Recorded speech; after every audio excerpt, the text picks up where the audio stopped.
Вы слухаеце падкасты «Свабоды». Гутаркі з Янам. Аўтарскі падкаст Яна Максімюка.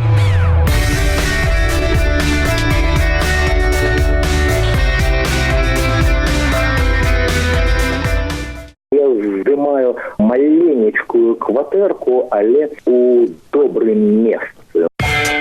Кім хадзеў, падачыняўшыся са мной, напрыклад, 5 хвілін, разгарнуў сваю канапу. Яны прымалі мяне з усёй маёй рускамоўнасцю. Не бывае моманту, калі варта перастаць чытаць слоўнікі, гартаць сваіх літаратурных калег-папярэднікаў, якія добра працавалі з мовою. Беларуская зрабілася, па-першае, асноўнай і адзінай працоўнай мовай і зрабілася адначасова мовай 95% маіх дачыненняў моўных, у тым ліку бытавых. Галчынскі, безумоўна, важны для мяне і блізкі аўтар. Гэта тонкая гульня на спалучэнні неспалучальнага. Сёння ў нас першая частка гутаркі з Андрэем Хадановічам, паэтам і перакладчыкам, літаратуразнаўцам і бардам, старшынём беларускага пэн-цэнтру з 2009 году па 2017. Андрэя Хадановіча я заспеў падчас ягонай пабыўкі за мяжою. Кажыце, вы ў Польшчы, у якім вы горадзе і што вы там робіце? Я ў Польшчы 5-й месяц, бо атрымаў з 1 лютага да жніўня 6-месяцовую стыпендыю міністра культуры, стыпендыю Гаўда Палонія. Я тут каб займацца паэзіяй у прямым і перакладчыцкім сэнсе слова. Замахнуўся на некалькі польскіх класікаў розных часоў.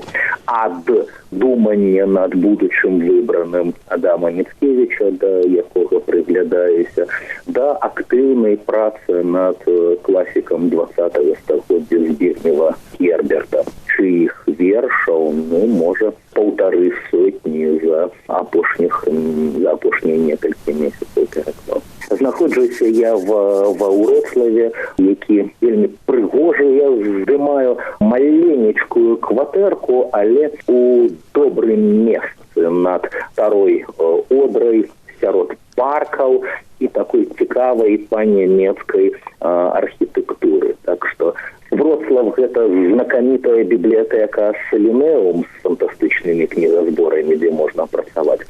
Але гэта яшчэ і лавачкі ў парку, якія вельмі прыдаюцца да працы з нататнікамі і пісання амаль на хаду.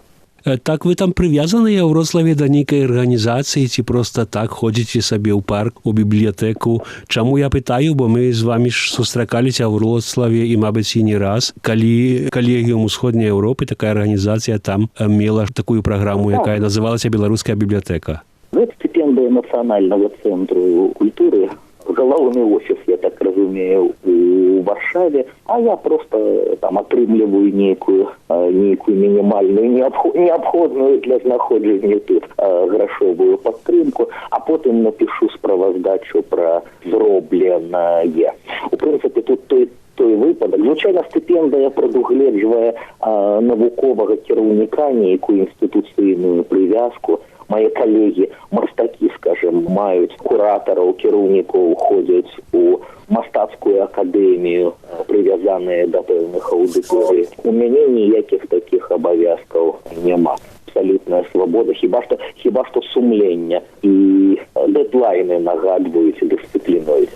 То вельмі добра. Пра Герберта, якога вы перакладаеце і столькі вершаў уже пераклалі, я б там вас запытаю крышку пазней. А цяпер хацеў бы, як бы, скажам, вярнуцца да самага ранняга перыяду вашага жыцця, творчага жыцця. Вось, калісьці я браў інтэрв'ю у Юліі Чарняўскай, і яна, згадваючы менскую сябрыну, якая некалі збіралася ў кватэры легендарнага Кіма Хадзеева, назвала сярод іншых і ваша прозвішча. Здаецца, вы тады яшчэ былі ў школьным узросце, калі я не памыляюся. У Хадзеева наогул збіралася тусоўка літаратараў, якія пісалі ў Менску на рускай мове. Відаць, і вы пачыналі пісаць па-руску. Адразу, відаць, некалькі удакладненняў. Я быў уже не ў школьным, а ва універсітэцкім веку. Я вучыўся на філфаку, але так на расійскім аддзяленні філфаку. Пасля акадэмічнага адпачынку на наш курс аднавіўся старэйшы на год ад мяне філолог, перакладчык, паэт Константин Михеев. Мы з ім пасябравалі, ён сталыя для свайго веку вершы вельмі дарослыя, глыбокія пісаў. Ну і гэта быў найадукаванейшы, найталенавіцейшы чалавек, з якім я ў гэты момант дачыняўся, зразумела, я да яго пацягнуўся. Ён мяне прывёў. У прынцыпе, мы разам у госці зайшлі да Махадзеева, ну і некалькі год я сапраўды яго наведваў, стракаўся часам вялікімі кампаніямі, а часам проста разам з кімам, які ласкава пагадзіўся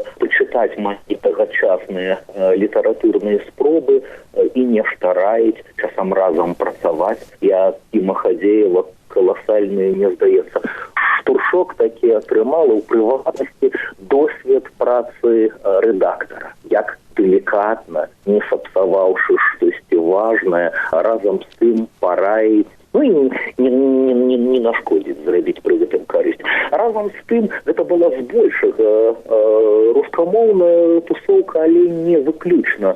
Сам рускамоўны кім быў адкрыты для камунікацыі з беларускамоўнымі творцамі.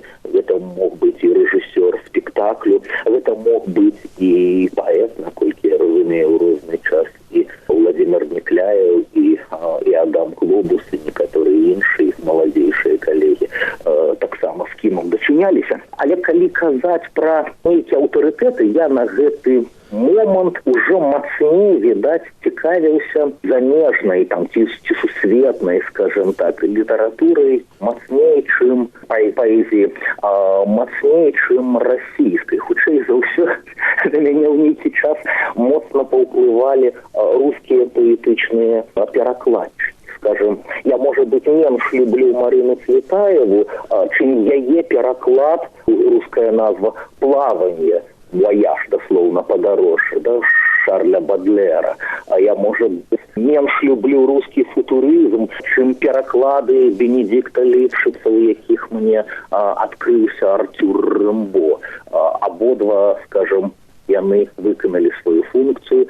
Мне адразу ж захацелася дакапацца, дабрацца да французскіх арыгіналаў, і фактычна 20-гадавая гісторыя з вывучэннем і перакладаннем Бадлера і Рэмбо пачалася з гэтага часу. Вельмі рады, што летась, пазалетась, апошнімі гадамі па-беларуску з'явілася серыя «Паэты планеты», і мне ўрэшце удалося завершыць гэты гештальт, падрыхтаваць невялічкія, але завершаныя, цэльныя, прэзентатыўныя кнігі іх паэзіі і Шарля Бадлера і Артюра Рэмбо па-беларуску. Паралельна ў той момант у мяне ўжо ўзнік інтарэс да творчасці, скажем так, гульнёвай, іранічнай. Вось з кім хадзіў, падачыняўшыся са мной, напрыклад, 5 хвілін, разгарнуў сваю канапу, яму не хапала шафаў і паліцаў для кніжак. У канапе выявіліся залежы букіністычнай літаратуры і выцягнуў мне там кніжку Бориса Віана «Пена Дюон», «Лекюм дю жур», да? Якую это быў вельмі своечасовы, я б сказаў, пасыл. Я вельмі зацікавіўся тым, што па-французску называлася патафізікай. У літаратараў быў свой калеж патафізікі, да?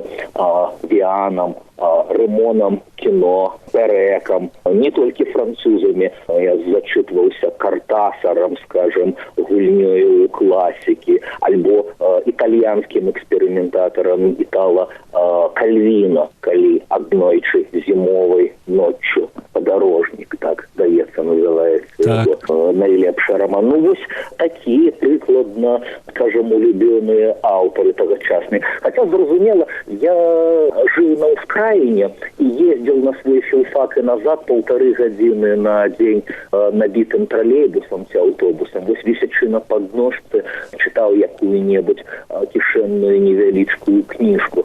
Сярод іншага былі, безумоўна, Мандельштам і Бродскі, любімыя набіты тралейбус і падножкай яны спрыяюць завучванню вершаў на памяць. Яны, можа паэзія выконвае нейкую такую тэрапеўтычную функцыю, пераключаючы цябе ў іншае вымярэнне. Ты не адчуваеш ног на сваіх нагах, парасонаў паміж сваімі рэбрамі, не заўсёды цвярозага подыху суайчыннікаў у гадзіны пік ты ў нейкай іншай рэальнасці, і табе здорава. Андрэю, а вось каб зачапіць гэты ваш перыяд у нейкім канкрэтным часе, пра якія гады больш-менш мы гаворым, калі вы, скажам, былі ўжо... Мы гаворым пра пачатак сярэдзіну 90-х. 93, 94, 95 гады. Крышачку яшчэ гады я скончыў філфак, вучыўся ў аспірантуры, гэта ўжо другая палова 90-х. Так, чаму я пытаю, бо калі мы з вами сустрэліся першы раз, гэта, здаецца, было ў Варшаве, год дакладна не помню, мабыць, 96-й, вы ўжо тады мне паказвалі вершы па-беларуску. У сувязі з гэтым у мяне такое пытанне. Вось Янку Купалу, які пачынаў пісаць вершы па-польску, параілі пісаць па-беларуску. Ну і, натуральна ж, вельмі добра зрабілі. Ну а хто так вельмі добра параіў Андрэю Хадановічу пісаць па-беларуску? Ці Хадановіч, можа, сам даўмеўся? Ведаеце, гэта вельмі делікатная тэрыторыя, пераход на іншую мову, ён звязаны з нейкім сумленнем, з унутраным комфортам і дыскомфортам. Найбольш мяне у жыцці, мяне шмат у жыцці рэчаў раздражняе, але сярод іншага вось такая лабавая недалікатнасць, калі гаворка ідзе пра моўнае пытанне, напрыклад, рэцэнзія. Ой, цудоўныя вершы, які ж ты хлопчык таленавіты, каб жа яшчэ гэтае і па-беларуску. Я чуў вось у 90-е, калі чытаў па-расійску шмат такіх водгукаў, яны нічога акрамя азлобленасці, жадання грызнуцца і зрабіць наадварот не выклікалі. Мне здаецца, гэта абсалютна бесплённы шлях. Затое у мяне з'явілася некалькі беларускамоўных сяброў, якія цудоўна валодалі беларускай, настолькі цудоўна, што я мог зразумець, гэта не шараговая з'ява, так са мной не будзе размаўляць нават добры школьны настаўнік ці сярэдні універсітэцкі выкладчык. І яны прымалі мяне з усёй маёй рускамоўнасцю. У нас некалькі год, давайте я згадаю, хто гэта? Гэта светлай памяці бліскучы наш стыліст, даследчык мовы Юрай Бушлякоў, які вучыўся на філфаку один год са мной толькі на беларускім аддзяленні, а потым у аспірантуру. А потым мы разам ездзілі ў Польшчу, карысталіся адной стыпендыяй і месяц пражылі ў адным пакоі, разам яго здымаючы ў дзяльніцы Жалібош у Варшаве. Відаць, самыя блізкія наши контакты. А яшчэ гэта таленавіты паэт, бард і перакладчык Серж Мінскевіч, чый просто феерычны выбух творчай актыўнасці, мне здаецца, прыпаў на канец 90-х, і мы якраз таксама некалькі месяцаў вельмі блізка у той жа Варшаве дачыняліся. Гэта Мікола Романовскі, вельмі тонкі стыліст і рэдактар, глыбока начытаны чалавек з паліглоцкімі схільнасцямі. Вось усе яны як бы трывалі маю рускамоўнасць, а калі я сімпатыі да іх спрабаваў пераходзіць на беларускую, ніхто з іх не праявіў таго, што так часта мы бачым навокал. Некі педантызм, насмешлівасць, выпраўленыя памылкі, такога блізка не было, пакуль я сам не пачаў у іх пра гэта прасіць. Мне як бы была створана такая крэатыўная атмасфера, калі табе самому захацелася нешта зрабіць. Можа быць, самым такім момантам выразным гэтага пераходу было, калі я заспеў Ярася Бушлякова за працай над беларускімі перакладамі Чэслава Мілаша, да якога я прыглядаўся як перакладчык на рускай мове у гэтыя часы. Юрась захоплена, апантана з ім працавала, але мне здавалася, нешта там не выходзіла з гледзяшча паэтычнага. І я просто прапанаваў сваю дапамогу. Мне бракавала запасу словаў, але я казаў, нешта вось тут стылістычна не тое, можа быць іншае слово паглядзіш, альбо нешта тут у рытме не складаецца. Давай-ка мы вось гэтыя 3-4 словы памяняем месцамі, а раптам яно заіграе. І вось так незаўважна владар Юрась, дарагі Юрась, мяне на гэта падсадзіў. Потым з'явілася публікацыя у часопісе «Крыніца», дзе вось наши пераклады былі пазначаныя у суаўтарстве. Гэта быў год 96-й, больш-менш сярэдзіна. А ў канцы 96-го мы, здаецца, уже з вами пазнаёміліся, і я вам нават першыя вершыкі дасылаў пасля вашай бліскучай лекцыі для нас про пераклады Джойса. Я это помню дакладна і помню гэтыя вершы, то бок я іх, скажам, не помню, пра што яны былі, але помню, калі чытаў, я зразумеў, што мы маем цікавага паэта. Вы сказалі, што тады, калі вось вы гаварылі з Юрасём Бушляковым, прыглядаліся, як ён перакладае, вам яшчэ не хапала мовы. Калі вы адчулі, то мовы вам ужо хапае і што вы можаце пісаць сваё па-беларуску і можаце на беларускую мову перакладаць. Быў такі момант? У ідэале ніколі не хапае. Усюды ты нешта шукаеш, калі добра шукаеш, калі маеш імпэт, да? Таму не бывае моманту, калі варта перастаць чытаць слоўнікі, гартаць сваіх літаратурных калег-папярэднікаў, якія добра працавалі з мовою, слухаць людзей, якія ёй валодаюць. Зразумела, што на першых парах, у момант, калі я пачаў складаць беларускія тэксты і пераклады, галоўны дыскамфорт был ад таго, што мне працавалася цяжэй, чым тое самае на той момант атрымлівалася па-руску. А па-руску у мяне сёе атрымлівалася на той момант. Ты як бы пробуксоўваў. Я спрабаваў сваімі нейкімі хітрыкамі гэта кампенсаваць, гэтую невольнасць валодання. Часам нейкім інтэлектуалізмам ці псеўдаінтэлектуалізмам, карыстаўся нейкімі рафінаванымі формамі, цытатамі, яшчэ чымсьці, нагружаў іншыя мышцы, можна так сказаць, каб не кідалася ў вочы, што няма гэтага вольнага, плыннага валодання. А потым прайшло некалькі гадоў, можа не так много, і беларуская зрабілася, па-першае, асноўнай, адзінай працоўнай мовай, і зрабілася адначасова мовай 95% маіх дачыненняў моўных, у тым ліку бытавых. Досыць малая сітуацыя выпадкаў, калі я пераходжу, скажем, на рускую мову, відаць, не часцей, чым на польскую ці нейкую іншую. Гадоў праз 10 мяне папрасілі для замежных студэнтаў па-расійску прачытаць лекцыю. Гэта пры тым, што у мяне ў свой час быў, я атрымліваў дыплом з запісам філолог, выкладчык рускай мовы і літаратуры. Праз 10 год я прыйшоў в аўдыторыю, і я сам пачаў хіхіць з таго узроўню маёй расійскай. Я размаўляў беларускімі калькамі в галаве, словазлучэнне беларускія перакладаючы на рускую. Пакуль ты на бытавым узроўні просіш перадаць відэляк, гэта не кідаецца ў вочы. Калі пачынаеш вывяргаць разгорнутыя тэксты, твоя бездапаможнасць вылазіць на паверхню. Так што, думаю, канец 90-х, пачатак 2000-х, гэты вось рубікон, гэты рубеж. Не за дзень, не за месяц, не за год, відаць, за некалькі гадоў гэта адбывалася.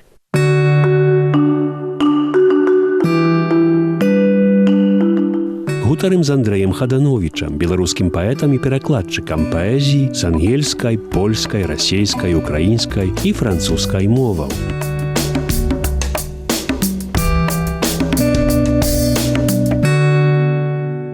Калі нехта з зацікаўленых палякаў, зацікаўленых літаратурай, натуральна, пытае мяне, а якія вершы піша Хадановіч і ў якім стылі, дык я наогул адказваю, што ён піша хутчэй у стылі галчынскага, чым Мілаша. Я добра ім кажу? Вы адчуваеце нейкую творчую блізкасць з галчынскім? Гэта пэўная блізкасць з найулюбёнейшым паэтам, але Галчынскі, безумоўна, важны для мяне і блізкі аўтар. Такіх можа быць паэтаў некалькі, але адзін. І притым, што Чэслава Мілаша я перакладаў ніяк не менш і паважаю ніяк не менш, але ўсё-таки я паспрабую, відаць, гэта апісаць. Гэта тонкая гульня на спалучэнні неспалучальнага, высокага і нізкага, свядомага і несвядомага. Гэта танец, я пакуль пра Галчынска, гэта танец на мяжы сну і явы, адэкватнасці і неадэкватнасці. І Галчынскі перавынаходзіць паэтычную мову, робячы яе неправільнай, але паэтычна неправільнай, скідваючы баластам напрацаваных пару пакаленнямі штампаў і формаў, вызваляе, робіць, не вельмі люблю гэтае слово, але робіць яе нейкай больш дэмакратычнай, ці што простай і непасрэднай, але гэта ўяўная простасць і непасрэднасць, з-за якой каласальная эрудыцыя, веданне 5-6 замежных моваў, схаваныя цытаты і адсылкі да у нейкія бездані сусветнай літаратуры. Але гэта не наўмысна, спантанна неяк у Галчынскага выходзіла. Ён з неабыякім пачуццём гумару, мне, відаць, цяжка без гэтага кампаненту гумарыстычнага, іранічнага, самаіранічнага уявіць добрыя сучасныя вершы. Але гэта толькі адзін з палюсоў, а з іншага боку нейкі такі безабаронны, пранізлівы лірызм, закаханасць і улюбёнасць у гэтае жыццё, у гэты свет, без якога вось ёсць аўтары, якія адчуваюць усю боль, усю недасканаласць гэтага свету і часам чорнымі нейкімі дэпрэсіўнымі фарбамі гэта ўсё падкрэсліваюць, перадаюць. А ёсць вось аўтары, якія вось у дадзены момант дачынення са светам ўсё-таки яго ідэалізуюць і паказваюць нам свята жыцця. Будь гэта бульон там з булачкай, да якой голодны паэт дарваўся, да, ці завушніца каханай жанчыны, якая яго уразіла, якую ён будзе з зоркамі параўноўваць. Я такія цуды і такое вось пазітыўнае стаўленне вельмі люблю. А яшчэ мне, як літаратару, як бы вот цікавы такі флірт з папулярнай літаратурай, якая яшчэ не робіцца, такі танец вось на мяжы з кічам, але гэта мяжа ніколі не пераходзіцца. Вось у Галчынскага шмат такога, мне здаецца. Можа быць, таму яго любілі такія шырокія колы чытачоў, як рафінавана адукаваныя, так і самыя простыя.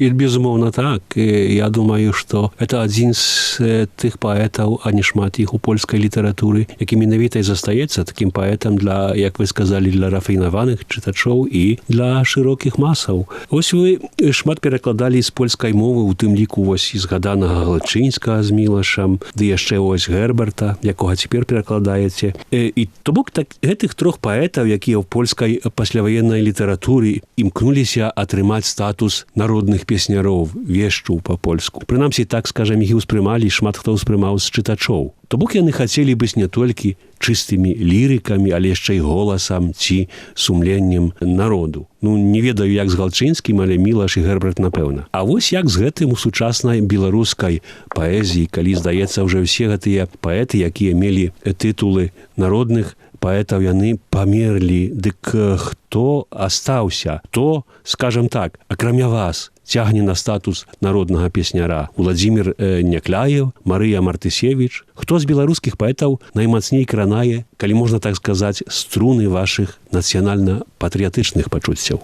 Я, можа быць, пачну з несур'ёзнага. Апошні раз беларускі паэт Лёду і Клюшкі, здаецца, звалі яго Копаць, і ён на апошніх хвілінах алімпійскага матча са Швецыяй закінуў шайбу. Ось ён крануў мае нацыянальна-патрыятычныя пачуцці. Я да таго, што паэзія досыць такая тэрыторыя, дзе ўсё гэта адбываецца менш відавочна і непасрэдна. Падзялюся ўражаннем 2011 году, так як бы ад супраціўнага, што мяне здзівіла. Я удзельнічаў на фестывале вельмі вялізным, шматмоўным, урачыстым у Кракаве імя Чэслава Мілаша і да стагоддзя Чэслава Мілаша, і мне пашчасціла быць на адной сцэне з 4 нашмат старэйшымі і даўно дзесяцігоддзямі мной любімымі паэтамі з Польшчы, Літвы, Расіі, Украіны. Я чытаў з Адамам Загаевскім, Томасом Вянславам, Олегом Чухонцевым з Расіі, уже светлай памяці, Олегом Лышэгам з Украіны. І в нейкі момант, я чытаў якраз апошнім, у будынак старой сінагогі Тампль у габрэйскім раёне Казіміш зайшло крыху беларускай моладзі, зайшло з чырвона-белымі сцягамі. Яны вырашылі ў такой непасрэднай, у такім непасрэдным заўзятарскім стылі падтрымаць мяне і мае чытанні. Я памятаю здзіўленне у ўсіх прысутных і сваю хвілінную разгубленасць у гэты момант. Сцяг, безумоўна, вельмі мне сімпатычны, нашмат сімпатычнейшы за той, што мы афіцыйна маем у Беларусі, але я, в прынцыпе, у тую ж секунду выразна зразумеў, што месца такой непасрэднай маніфестацыі, да, яно хутчэй можа быць на партыйным стадыёне, да, альбо калі не ўсё ў парадку з дзяржавай і грамадствам, то на вуліцы, на нейкіх пратэсных акцыях. Паэзія крышачку іншая. Вы згадалі Галчынскага разам з Мілашам і Гербертам. Так, Мілаш стварыў сабе вобраз паэта і інтэлектуала. Герберт стварыў сабе вобраз паэта і інтэлектуала, можа быць, нават мараліста. І у цэлым на ўспрыманне іх творчасці гэта станоўча паўплывала. А згаданы Галчынскі, як толькі спрабаваў быць больш, чым паэтам, яго заносіла ў нейкія катастрафічныя мовітоны. У 39-м ён прыбіўся да крайніх нацыяналістаў і напісаў колькі такіх нацыяналістычных агітак. У 46-м пасля вяртання ў Польшчы ён прыбіўся да сацыялістычнай улады і дазволіў сабе вот уже супрацьлеглыя палярныя, да, выказванні і творы. І тое, і другое моцна шкодзіць ягонай рэпутацыі. Цяпер, хоць відавочна, што гэта чысты паэт, да, і каб такога не было, было б нашмат лепей. Вы пералічылі трох вялікіх паэтаў. Я б згадаў яшчэ одну нобелеўскую лаўрэатку Віславу Шымборскую, якраз, якая ў супрацьлегласць ад іх не была нічыім голасам і нічыім сумленнем. Яна была голасам паэзіі. І нейкая такая вот найчысцейшая паэзія, яна не прэтэндавала на іншыя іпастасі. Яна зрэдчас пісала не вершы, нобелеўскую лекцыю, скажем, але гэта адна з найлепшых нобелеўскіх лекцый, якая прагучала ў Стокгольме. Некляеў ці Марыя Мартысевіч, якіх вы згадалі, відаць, чымсьці сумленнем ці голасам, мягчэй, скажем, да, лідарам меркаванняў. Прасцей казаць пра іх шмат, як бы, аблічнасць. Владимир Некляеў мае іпастась палітыка і грамадскага дзеяча, і тут прасцей выконваць такія функцыі. Марыя Мартысевіч паспяховая вострая блогерка, і таксама гэта форма нейкай грамадскай дзейнасці. Відаць, гэта дапамагае абодвум быць рупарам чагосьці. Але разам з тым яны, відаць, абодва не саромяцца сапраўды пэўнай сацыяльнай, палітычнай, вельмі адрознай між сабой стылістычна заангажаванасці. Добра гэта ці кепска? Мне гэта збольшага падабаецца, але процьму талента і густу ад іх патрабуе якраз таксама балансіроўка на мяжы пэўным кічам і не перакрочыць яе, так бы мовіць. В этом сэнсе Некляеву народным паэтам прасцей, я думаю, быць, калі ўжо пра паэзію у іпастасі аўтара песень. Тут чамусьці чым бліжэй да песні, тым мне гэтая народнасць не замінае. Чым вышэй дзесьці паэт перамяшчаецца да парнасу умоў, вельмі умоўна кажу, да зараз не знаходзячы, можа, дакладнейшага слова, тым асцярожней з гэтымі моцнымі пачуццямі трэба абыходзіцца. Магчыма, вялікая верагоднасць адступіўся і стварыў адчуванне чагосьці нясмачнага. З чым я хутчэй за ўсё пагаджуся, гэта з тым, што метафора голас пэўнага народу, ці можа быць яшчэ дакладней голас нейкай мовы. З гэтым я пагаджуся. Паэзія у найканцэнтраванейшым выглядзе, паказвае, найвышэйшую форму, найвышэйшае дасягненне, нейкую найпрыгажэйшую, найправільнейшую, ці наадварот парадаксальна неправільную, але тым цікавейшую працу з мовай. Мудры паэт, можа быць, нават дазваляе мовай інтуітыўна кіраваць. Яшчэ недаўно жывы Рыгор Барадулін і наш жывы класік Алесь Разанаў, узоры таго, што голас паэта ёсць голасам беларускай мовы, і яе магчымасцю. У такім сэнсе прыблізна, я на формулу гэтай народнасці пагадзіўся. Што да мяне, то я блізка не прэтэндую на такія лаўры. Мне заўсёды хацелася б, каб тое, што я раблю, неяк адпавядала, майму бачанню свету, майму бачанню часу. Мне б хацелася рэагаваць на тыя змены, якія адбываюцца навокал і перадусім закранаюць мяне. Мне, як такому чалавеку сильнаму, крышачку да інфантыльнасці, скажем, гэты момант першага моцнага дотыку здзіўлення светам і пэўнымі яго з'явамі паэзія тут вельмі і вельмі адпавядае. Як калісьці сфармулявала Полімер, паэзія дазваляе смяяцца і плакаць і не здавацца пры гэтым смешнымі.